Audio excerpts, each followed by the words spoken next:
Zhao Guang is here and this agent is cracked. Ye Shunguang, the newest S-rank Void Hunter in Zenless Zone Zero, has arrived, and I mean, honestly, she's not really what I expected. In this definitive guide video, you'll learn everything you need to know about Ye Shunguang, aka Baby Girl.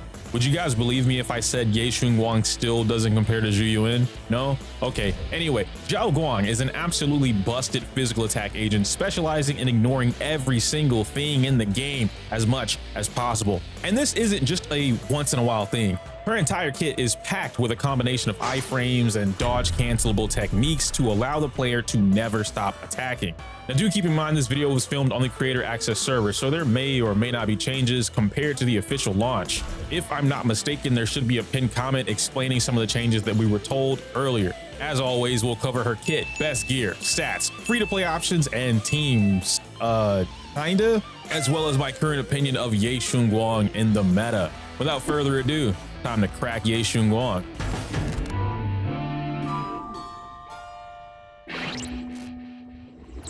An optical showcase of Zhao Guang's playstyle is so straightforward that it almost feels misleading, and honestly, I don't think I have anyone else in the game to compare it to. All of Ye's power comes from her enlightened state, aka Ultra Instinct. She has a few different combo routes that can be used depending on the fight, and the more I play her, the more I understand that she's more about finding optimal routes between the team in order to minimize the amount of time she's inside of base form. But in order to enter Ultra Instinct, we need to understand her unique meter called Qingming Sword Force. Got it. This meter up in the top left is where her stacks reside. Whenever you're in her base form, every attack she does slowly builds up Sword Force up to a maximum of 6 points. She can overstack this up to 3 times into a new stack called Bearer, which means after she exits Ultra Instinct, she'll start with 3 instead of 0 if you manage to overstack. You do not want to waste stacks, given the fact that she can take a long time to transform if you don't learn how to properly play her. Ideally, this is where the devs mention her base form should excel in, but it's weird. Let me explain. The most straightforward way to gain all 6 stacks is to just mash. I mean, literally just mash the entire basic attack string 6 times, and then you'll get all 6 stacks. Then there's her EX skill, which generates 1 full point, but no meter. And the basic building blocks of her base form end there. Nothing else in her kit actually gives you a point. So on paper, if you were to mash basic attack strings from 0 to 6, it would take you a total of around 30 seconds without including any EX skills. Now, if you include 2 EX skills, this would bring that number down to around 25, maybe 22 seconds, give or take. And that's only because the EX skill is super long when it comes to the animation time. This is primarily where my biggest issue with this character resided. However, your boy did some digging. I called up the devs. I banged on the office door, okay? I sent some angry emails and I got some answers. What her kit doesn't tell you is that if you trigger a perfect dodge, she'll actually gain a significant amount of sword force compared to her basic string. But it's not just any perfect dodge, which is kind of weird. I know I've said weird like 50 times, but just bear with me. An empty skill, which is perfect, fills the gauge by 60%. And an empty skill is basically just a regular skill. There is no meter attached to it. You don't have EX. It's just your base skill, okay? That is what I'm referring to as an empty skill. The dodge counter, also, if you do a perfect dodge, fills the gauge by 20%. Both of those have to be perfect, otherwise you will not gain the meter for it and she'll just do a normal attack. With this new information that's not listed in her kit, we can start building on a game plan for base form. Since Zhao Guang is less of a combo intensive character and more of a which route is the most optimal for this matchup kind of style, we can start optimizing our actions to reduce both the inputs and time we're in base form. By combining the use of empty skills and basics 3 and 4, we can reduce our transformation time from 30 seconds all the way down to 12 seconds. That's a massive difference. I'm also 100% positive that the same optimized string can be further reduced to anywhere between 5 to maybe 8 seconds of transformation time, now depending on the matchup with Zhao's Veil,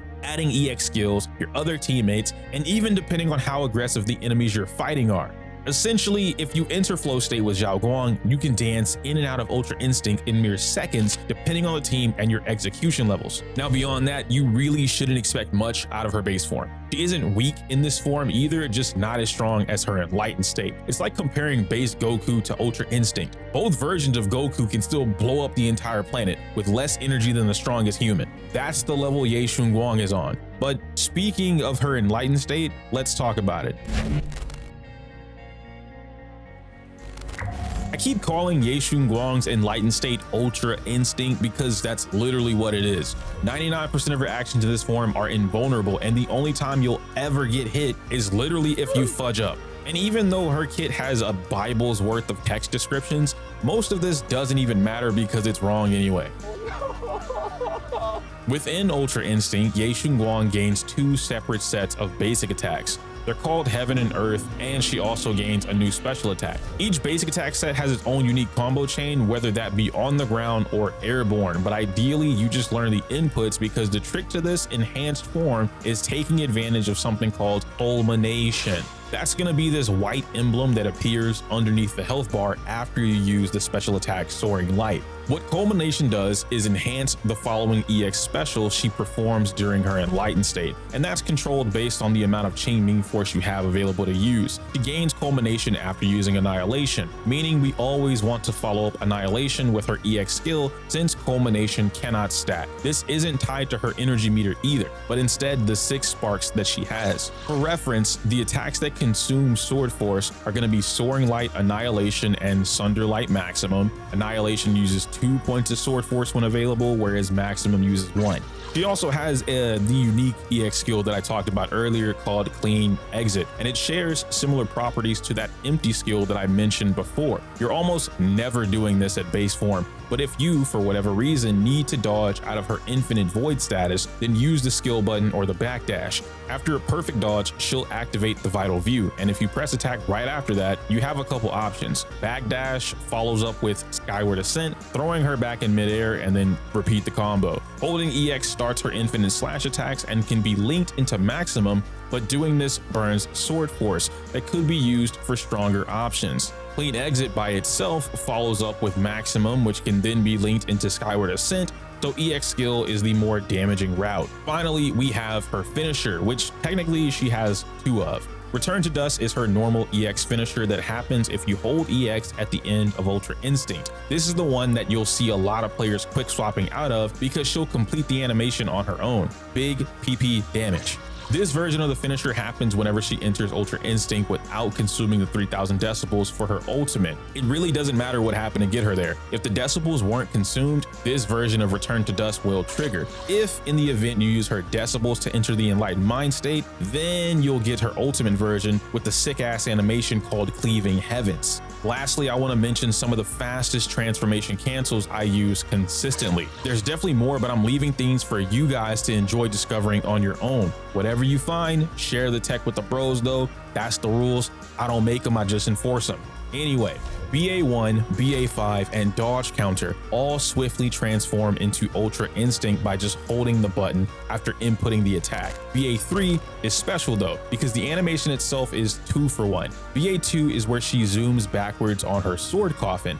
If you hold it there, she'll do this weird spring flip where she really doesn't need to, but if you press attack one more time, she'll start BA3, which is basically a dash through the enemy. If you hold basic attack while she's dashing, Xiao Guang will just teleport into the air and transform instead. You're basically animation canceling the dash momentum of her BA3, and it's cool because you can actually do this in front or behind the enemy, depending on when you hold the button. Lastly, this isn't really a separate cancel, but more so a small tip that will help you speed up transformations. If you notice an enemy attacking you during her BA2, where she's sliding backwards on her coffin and then decides to zoom behind the enemy, you can actually cancel this with her skill. And the cool thing about this is that you gain the meter for both BA2 and the skill without the incredibly long base form animations. Everything else she does adds some kind of ore farming animation where she springs off of air particles or some weird nonsense. It's not mega important, but it's nice tech to know what moves leads into faster animation cancels for yourself. With that out of the way,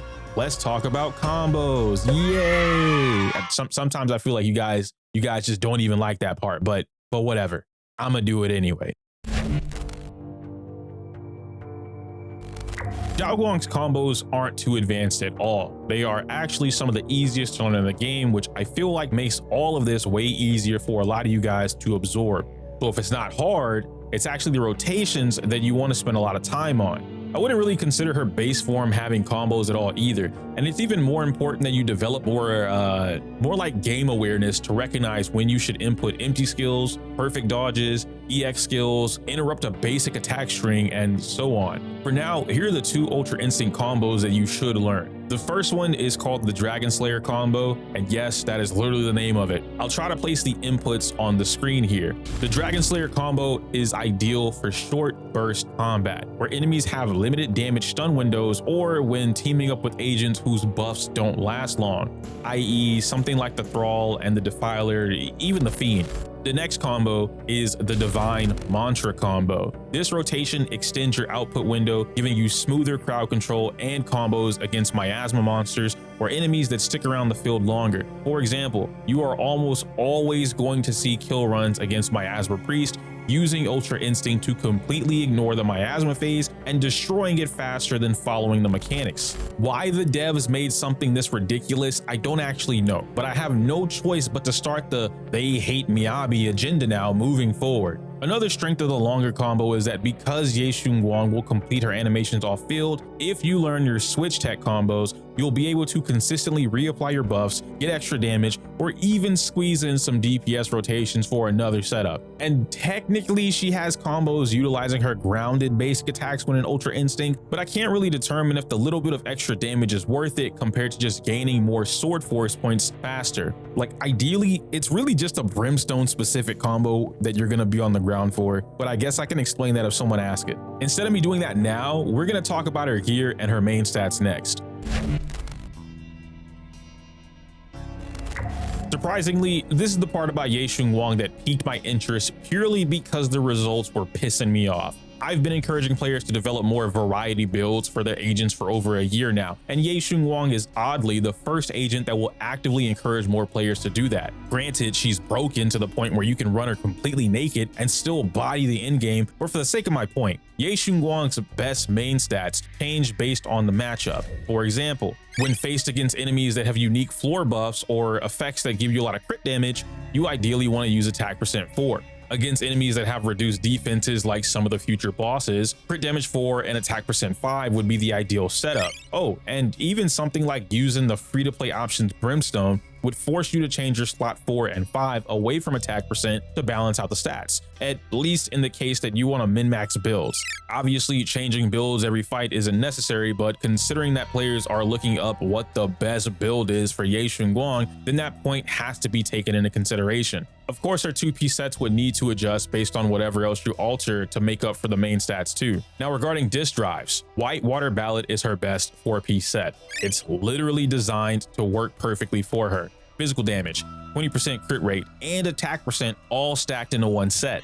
Buffer Electro or Branch and Blade will be the most common 2-piece sets that are recommended, but honestly, I wouldn't stress about this. You can get away with any offensive 2-piece that gives you the stats you're looking for and call it a day. The difference between all of them is less than 2%. For W engines, Cloud Cleave Radiance is Zhao Guang's best in slot engine. Obviously, it's so good that the second best option at R1 is almost a 20% performance drop. And it's honestly not expected for any random player to have an R5 Brimstone, which is closer to her signature, but now you need Brimstone specific combos to maximize the engine stacks. R1 Brimstone is what I'd aim for as a free-to-play. Most of us have been playing since year 1, already have at least one copy of this engine, and anyone who started during last year's anniversary had the opportunity to pick this up for free. It's easy to build around too, because now crit damage 4 becomes your best in slot in almost every scenario. Starlight Engine is the final engine I would recommend if you need something that's absolutely free to play. The reason isn't for anything in particular outside of the fact that everyone gets it. It's easy to build and has a full attack percent focus to allow you to build the other stats into crit. The most important thing you'll need to keep in mind is just build off of what you have, or I guess in this case don't have. If your engine gives you more crit damage, then try balancing out the stats with attack percent. Make sure you don't overcap with crit rate either. She's insanely easy to build because she only needs 50% crit rate outside of combat to reach 100% in combat. I don't know what they were thinking giving her this amount of power with this low of a cost. It's insane. But speaking of costs, Mindscapes anyone?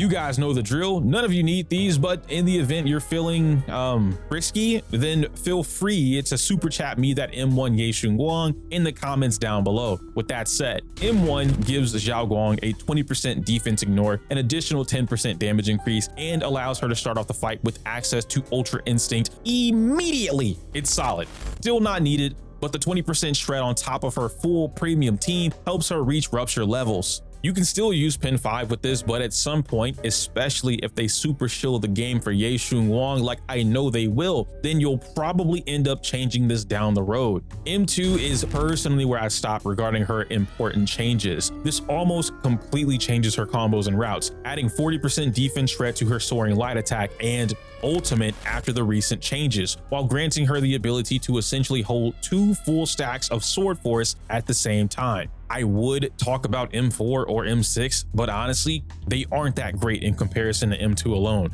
M4 only matters if you're playing her with a non-premium team to max out the vulnerability percentage, and M6 basically breaks her entire combo game plan for raw power and more aura farming. She always uses her Cleaving Heavens ultimate as a finisher and deals a huge direct final attack percent on top of that. My problem with that is she's already a character that can become boring to play very quickly. The more mindscapes you collect after M2 only speeds up that process. And finally, at the end of the guide, we can smash out the strongest teams for Ye Shunguang. Normally what I like to do is break this section down into 3 separate categories. Usually that's going to be best in slot, most effective, and hyper carry / free to play. But if I'm being completely honest, none of this matters. Her best in slot is her most effective, and her most effective is also her best free to play option. The way that I've been able to explain it is that if you're not using her best in slot team, then you're trading something she wants for something she can use but doesn't necessarily need. I'll explain. Ye Shunguang, Dailin, and Zhao. This team is currently perfect for her. Dailin builds days fast, does decent damage, has a solid stun multiplier, and gives Ye Shunguang free ultimates, which are basically free transformations into Ultra Instinct. Zhao is basically your Astra. She can quickly and reliably trigger Ether Veil. Plus, when you learn proper rotations, I've already shown you that you can practically cut Ye Shunguang's transformation time in half. Contrary to her providing long-lasting attacks and damage buffs, I actually don't believe Zhao is the best option for Ye Shunguang in total. She's just the best right now. As you play her, you'll suffer from a lot of issues where Zhao is stuck in her charging or attacking animations off-field, which then messes up your parry or quick swap rotations, coupled with Ye Shunguang doing the same thing, and now you get put into situations where you can easily miss 99% of the parry strings for free. But I'll talk more about this in a whole video dedicated to entry skills after the weekend. Most effective is being changed to most engaging, specifically for this guide. Ye Shunguang, Seed, and Zhao are what you're looking to run here. Naturally, the thing about Ye Shunguang all of us are showcasing is that she literally ignores everything in the game to get maximum reward. Seed's place on the team forces players to completely change the way they interact with the game. Because she's already a character that requires players to time their attacks, properly prepare for stun windows, and also manage the attack partner's energy. By putting the 2 of them on the team together, you're essentially getting all the same buffs from a support and the action from 2 strong attackers. Some key things to note is making sure you use her EX skill to keep up with Seed's buff up time and properly routing her rotations around the stun window, since Seed cares more about this than Ye Shunguang does. The final team slot is what I'd call an alternative to Dailin, because most of us who pull Dailin are using her for our rupture teams, and Dailin is so powerful that she's easily slotting in for multiple best in slot teams. That being said, I personally prefer Trigger over Jafufu. Both of them work, but Trigger is way more consistent in all aspects of the fight. She stuns faster, has consistent stun multipliers throughout the entire fight, can provide additional defense shred with her engine, and does decent damage. It's also a positive that most enemies weak to physical currently in the game happen to also share an electric weakness. And this doesn't mean Jafufu is bad either, it's just that her bonuses to Ye Shunguang start to matter less the more you optimize Ye's routes. There are some great gimmicks that are exclusive to Fufu though, like activating her chain attack for free by switch teching into her off-field chain attack mid-animation, and the fact that some enemies in the game are also weak to physical and fire, helping speed up the stun process with Jafufu. This character is so cracked that I promise you, you can play whatever you want. You can even beat the game by herself. You don't even have to put anyone else on the team. That's how strong she is. With that out of the way, I think I'm done with the guide. In the future, I want to include my own matchup sections too. I really appreciate the homie Rivenus adding this to his guide, and I want to do my share as well. The only reason I didn't do it here is because I genuinely believe Ye Shunguang has such a "this sign can't stop me because I can't read anyway" approach to the game that she gets away with doing whatever she wants. She has some unfavorable matchups, but not because they're bad, it's because they just suck to fight against. She still bodies the crap out of them for free. My current opinion of her is one that has changed 3 times now and probably going to change again in the future. Some things have remained the same though, like her being sort of boring to play, at least at the start.